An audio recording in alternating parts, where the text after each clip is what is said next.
প্রতিনিয়ত কন্টেন্ট তৈরি করে যাচ্ছি, প্রতিনিয়ত ভিডিও তৈরি করে যাচ্ছি। আমরা এই ভিডিও তৈরি করার ক্ষেত্রে যদি আমরা দুটি বিষয় যদি লক্ষ্য করি, একটা হলো সাবজেক্ট আর একটা হলো অবজেক্ট।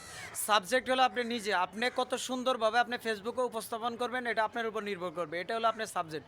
আর অবজেক্টটা হলো আপনি যে পরিস্থিতি ভিডিও করেন না কেন, আপনার পিছনের যে ব্যাকগ্রাউন্ডগুলো যদি সুন্দর থাকে, আপনার পিছনের ভিউগুলো যদি সুন্দর থাকে, তাহলে ভিডিওগুলো আরও আকর্ষণীয় হয়ে উঠবে। তাই আমাদের ভিডিও করার ক্ষেত্রে আমরা যে কোনো জায়গায় আমরা ভিডিও করি না কেন, কন্টেন্ট ক্রিয়েটর করে থাকি না কেন, যে কোনো ভিডিওগুলো আমরা তৈরি করে থাকি না কেন, আমাদের ভিডিও করার ক্ষেত্রে দুইটা জিনিস যদি আমরা লক্ষ্য রেখে যদি কাজ করতে পারি, একটা হলো সাবজেক্ট আর একটা হলো অবজেক্ট। একটা সাবজেক্ট বলতে আপনি যদি আপনার উপস্থাপনগুলো, বাচনভঙ্গি, কথা বলার বাচনভঙ্গিগুলো যদি খুব সুন্দর করতে পারেন, তাহলে অবশ্যই আপনার ভিডিওর মধ্যে একটা আকর্ষণীয় থাকবে। আরেকটা বিষয়, যে বিষয়টা হলো আপনি যদি আপনার পিছনের ভিউটা যদি খুব সুন্দর রাখতে পারেন, আপনি যে পরিস্থিতি ভিডিও করতেছেন না কেন, আপনার পিছনের ভিউটা যদি খুব সুন্দর থাকে, পিছনের ব্যাকগ্রাউন্ডগুলো যদি খুব সুন্দর থাকে, আপনার ভিডিওটা আরও আকর্ষণীয় হবে। তাই আমাদের ভিডিও করার ক্ষেত্রে দুইটা জিনিস আমাদের লক্ষ্য করতে হবে, একটা হলো সাবজেক্ট আর একটা হলো অবজেক্ট।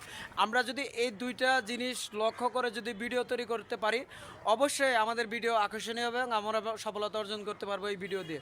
সবাইকে অনেক অনেক ধন্যবাদ। আসসালামু আলাইকুম।